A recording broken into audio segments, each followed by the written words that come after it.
Vamos ao debate do dia com Denise Campos de Toledo. E vamos falar agora sobre o atual ambiente político e o impacto das manifestações a favor e contra o governo. Eu converso com Maurício Fronzaglia, que é cientista político e professor da Universidade Mackenzie, e o Marcelo Issa, cientista político, fundador e diretor executivo da Pulso Público Consultoria Política. Boa noite aos dois. Boa noite. Boa noite. Bom, nós vimos há pouco uma das matérias aí referentes às manifestações, segundo dia de manifestações a favor da educação, com críticas ao governo. No domingo nós tivemos uma manifestação favorável ao governo, mas favorável também às reformas, com críticas ao Supremo, críticas ao Congresso, especialmente Rodrigo Maia. Nós começamos falando com o Maurício. Maurício, como é que você avalia essa situação que nós temos em relação a essa participação maior da população nas ruas? Olha, eu até comentei com alguns alunos que parece que estamos em campanha ainda, porque essas manifestações pró e contra o governo, elas seguem uma lógica de polarização que vem da época de eleição. Na verdade, ela recua até, a gente pode pensar nas manifestações de 2013, que se começou uma polarização muito forte ali. Então, e o presidente ele está usando da manifestação, ele fez o uso da manifestação a seu favor para pressionar o Congresso.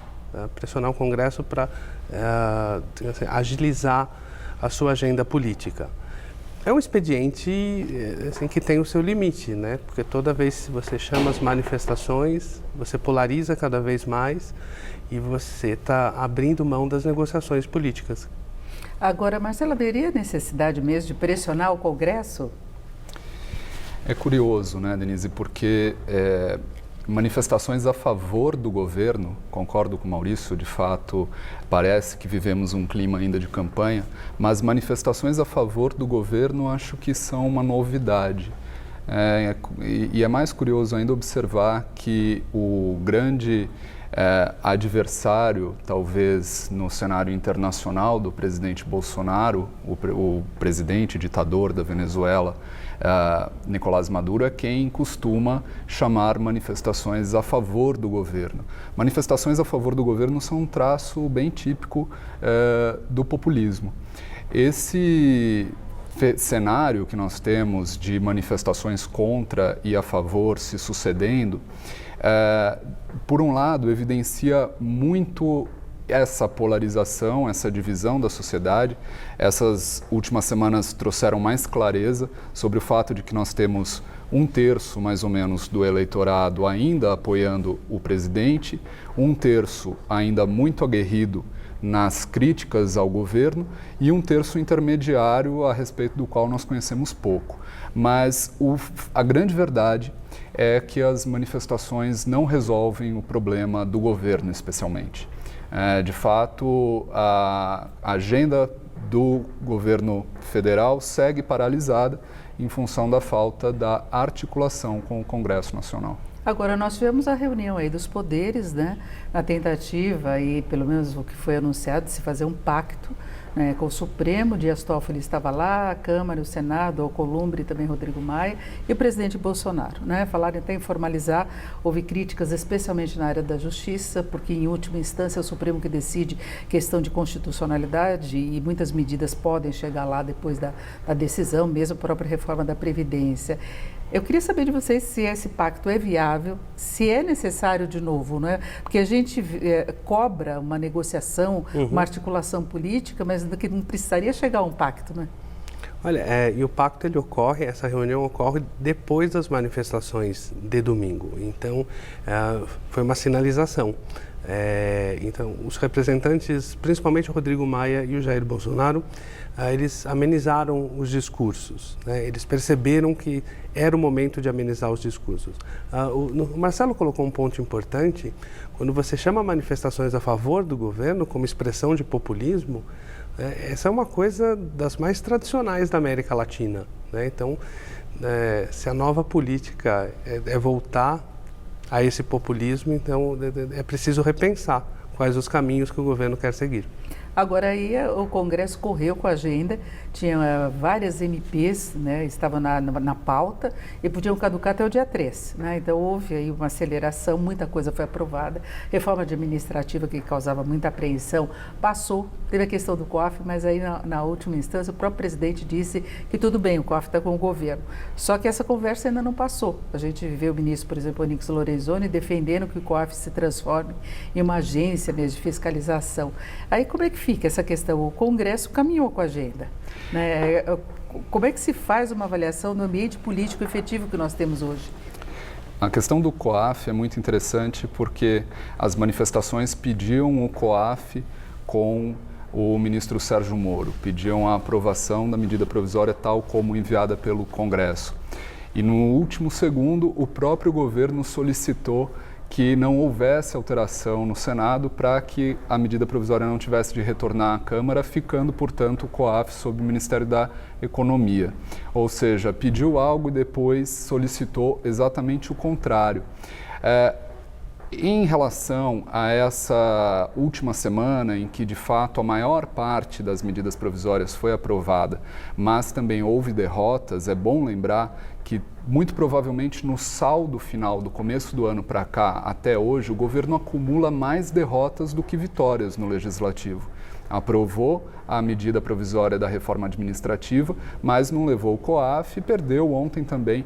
É provável que, mantendo a palavra, o presidente do Senado não vote a medida provisória que altera o Código Florestal, por exemplo, o que significará mais uma derrota para o governo.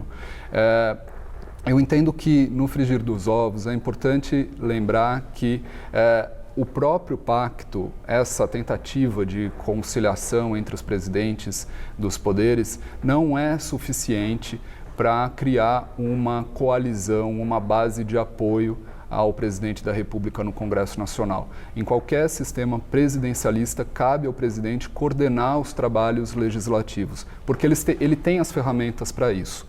O presidente da Câmara ou do Congresso não tem os instrumentos para fazê-lo.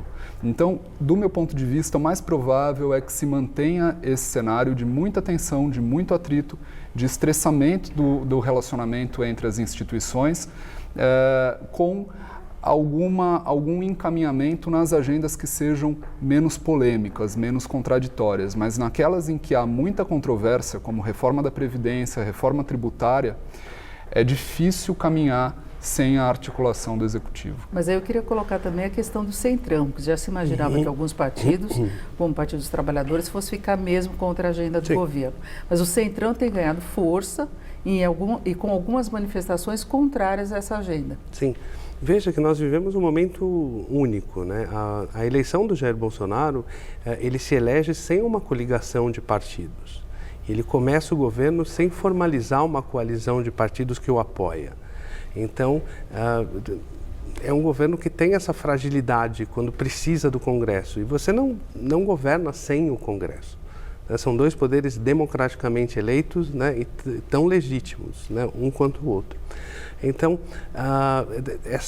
essa falta de articulação, essa falta de negociação, de estar aberto ao diálogo, é algo que faz com que o governo tenha mais derrotas do que vitórias, como o Marcelo frisou. Mas pode chegar na Previdência também essa derrota? Veremos, o tempo dirá, mas eu acho que é muito importante isso que o Maurício pontua. O mesmo povo que elegeu Jair Bolsonaro presidente, elegeu os deputados e os senadores. Se o presidente não quer governar com políticos nos ministérios e quer perfis mais técnicos para ocupar os cargos de segundo e terceiro escalão, o governo poderia muito bem solicitar aos partidos nomes com perfis mais técnicos. E aí compartilhar o governo para dividir com o parlamento o ônus da aprovação das matérias difíceis, como é a Previdência, mas também o bônus do eventual sucesso do governo. É isso que faz com que os parlamentares resistam tanto a aprovar as medidas de interesse do governo. Além disso, eu considero que o governo falha no suporte técnico aos parlamentares. Há muitas questões que são difíceis de compreensão para parlamentares que não têm vivência na área, como a própria questão do COAF, por que deve ficar com o ministro Sérgio Moro?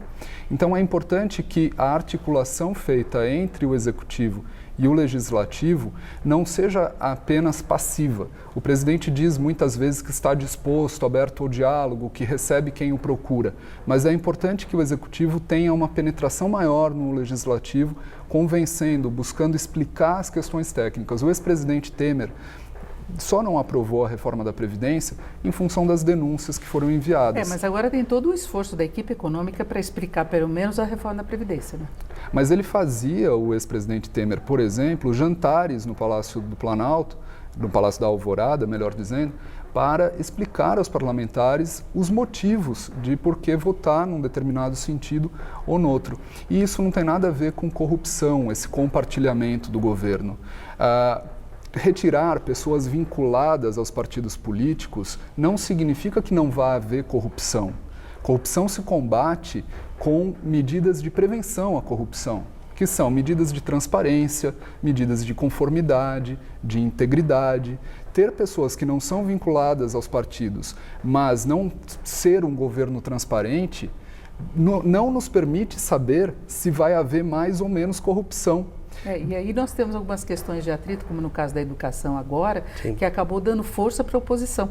Um ministro extremamente contestado, não é? E a gente vê a movimentação, a mobilização nas ruas, que é uma coisa que a gente não imaginava tão cedo. Né? Não, e é um ministro que não tem um discurso técnico. Então, como o Bolsonaro falou que ele preferiria um perfil mais técnico, esse é um ministro que parece muito mais preocupado numa guerra de narrativas, né, em estimular o conflito do que estimular a cooperação.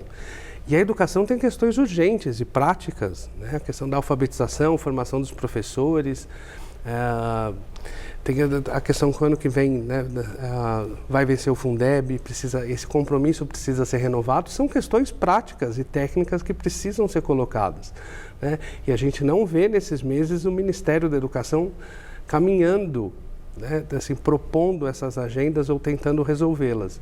Então, isso é preocupante.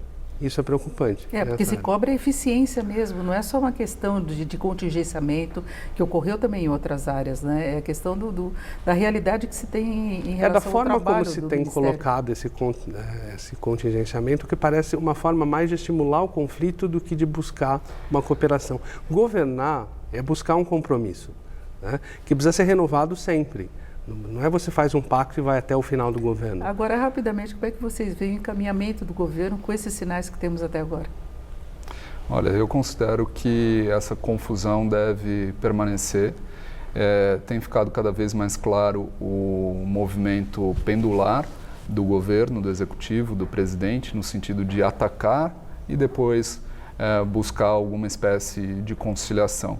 Então isso tem gerado uma desconfiança muito grande com os interlocutores, especialmente com o legislativo. Houve anteontem essa tentativa de conciliação, esse café da manhã, como já havia acontecido antes, a previsão também, mas eu vejo a relação estressada, o encaminhamento de pautas de maior consenso, mas uma dificuldade muito grande em avançar nas reformas estruturais. Não há um indicativo claro e sólido de que essas relações vão voltar a uma normalidade, né? Os indicativos são de que vai continuar esse ritmo, desse bate, desse assopra e dessa polarização. E aí é ver o que passa da agenda, né? Aí é ver o que passa da agenda, é o desafio. O governo pode ter muita dificuldade, né?